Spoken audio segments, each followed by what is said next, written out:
Call it Pop Bubba Sparks. Booty, booty, booty, booty, rockin' everywhere. Booty, booty.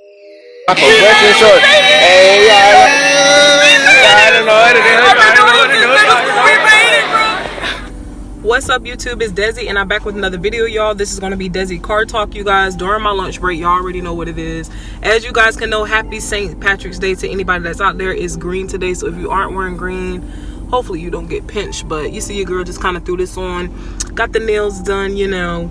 But anyways, this video is going to talk about what is it like for a typical day for a phlebotomist. I figured I would do a video like this because, one, I'm no longer full-time phlebotomist because I work as a medical assistant now, and it's only right to do this video so I can talk about my experience. I mean, why wouldn't I share my experience with you guys? So one, I did want to start off by saying I always do my videos on other jobs that I used to work at. That way you guys can know the experience on what to expect when going to the job. I always talk about my experience with OBGYN medical assistant, family practice medical assistant, working as a phlebotomist at a plasma center, and also just working as a receptionist, and as far as for the experience that I've seen with people that process bottles and stuff like that. So yeah, that's pretty much as far as for how that works.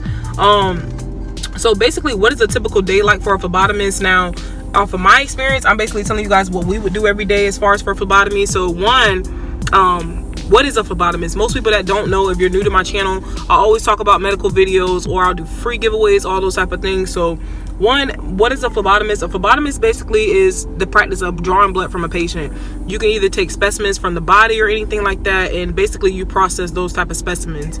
You prepare it for testing, and it gets sent off to the lab. So you can either work in the lab, or you could be the phlebotomist, or you could be just a processor. It's just all different types of jobs that you could do when working with phlebotomy. As a phlebotomist, you draw blood from patients, also known as venipuncture, and basically you can use it for tests, transfusions, research, or donations. Most phlebotomists work in hospitals, or they can work in medical or diagnostics laboratories, blood donation centers, and also doctor's office. But it's rare if they're working at doctor's office, because for the most part, you're basically will be the medical assistant. Basically, what is it like a day in the phlebotomist? Basically, it's two things you're going to be doing. You're going to be receiving orders, and you're also going to be so you're going to be receiving orders, and you're also going to be drawing blood. But as far as for what does the typical hours look like for a phlebotomist, so basically phlebotomists always start their day off early. If you're a night phlebotomist, that's basically you're working a night shift. But majority, all the phlebotomists usually work in the morning. When I was working at the plasma center, you have shifts as early as 5 a.m. in the morning, and you'll get off at probably like 1 o'clock or 2, or you have as early as 6 a.m. in the morning, and you'll get off at around like 2 or 3. It all depends on how the amount of donors that we were getting at the time. But for the most part, phlebotomist jobs do start off early, so I do like that, because it's not like it's taking your whole day. Now, you do have the options to work at nighttime, but I think it's a lot more better to work in the morning to get it out the way. So yeah, they tend to start their mornings off with drawing blood. The hours that they usually work, basically you can go full-time or part-time when working at a phlebotomy job. I was full-time because I love to get my hours. There's nothing like working a 40-hour shift every other 2 weeks, or every other week, shall I say. So basically, this is the type of idea of the schedule that you'll get if you want to become a phlebotomist. Working at a clinic or a lab, basically you'll work a 9-to-5 job. It's not going to be guaranteed that you get off all the time at 5. So basically make sure that you kind of look into that. Or you can work at a hospital, where basically it could either be a day or night shifts.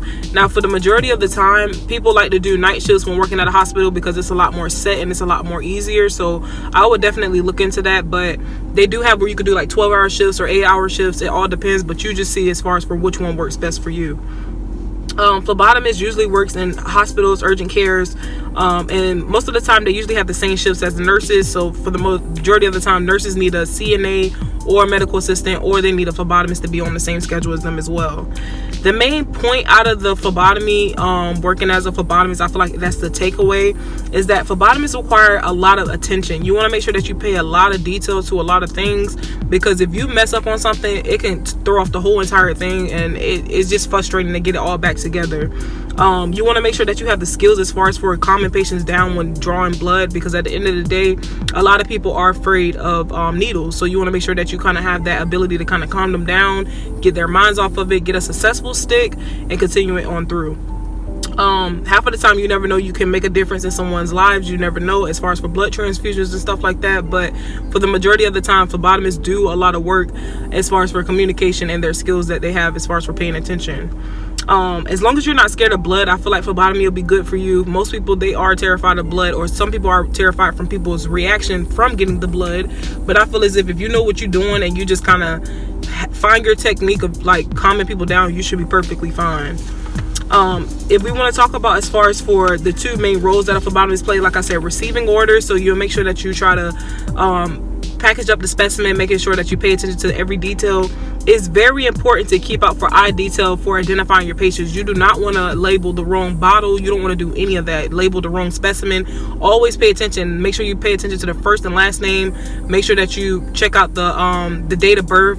And if you need to, check out like a second resource as far as for social security or address as well too, because you do have patients who have the same first and last name, different date of birth, but that could sometimes get you mixed up. It's very important. Always verify your labels. Always, you guys. You do not want to get the wrong patient mixed up with the wrong specimen. To draw blood, basically the phlebotomist will need to have a tourniquet.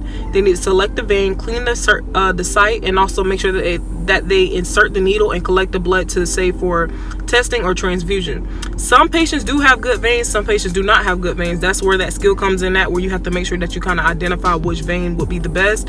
But if you want to look a little bit more as far as for more information on my experience for phlebotomy, check down in the link below. I'll make sure I leave everything in there for you. I talk about my experience on how to draw blood, how to basically draw blood like a pro, also on is it worth it, can you live off of phlebotomist salary, and everything that I base off is off it in Florida. I already know that a lot of people get paid more up north and everything like that, so I try not to include those. But for the most part, if you want to look a little bit more in depth as far as for phlebotomy, be sure to look at my other videos.